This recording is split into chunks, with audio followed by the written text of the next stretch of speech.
Παιδιά, η Κατερίνα, η φίλη μου εδώ πέρα, θα απογειώσει την εταιρεία σας με το marketing που ξέρει.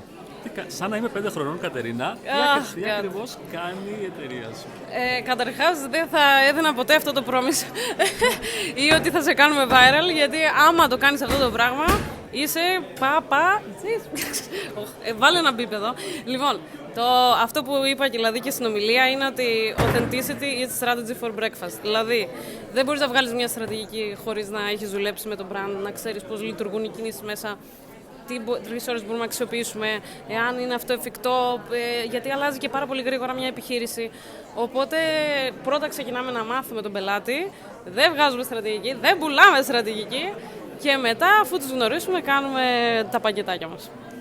Επειδή σε παρακολουθώ και μου αρέσουν πολύ τα βίντεο, τι ακριβώς σε ξεχωρίζει από τον ανταγωνισμό σου, ποιο είναι το δυνατό σου σημείο, γιατί να επιλέξεις κάποιο συνεργασία μαζί σου? Λοιπόν, δεν θα έλεγα ότι υπάρχει ανταγωνισμός, γιατί όχι ότι δεν κάνω αντίστοιχα καλή δουλειά, εννοείται. Απλά ο κάθε δημιουργός, ο κάθε σκηνοθέτης, όπως είπες, η κάθε εταιρεία έχει τη δικιά της προσωπικότητα και πώς θα σου πω, είναι να ταιριάξουν και χημίες με τον πελάτη, να έχετε κοινές αξίες.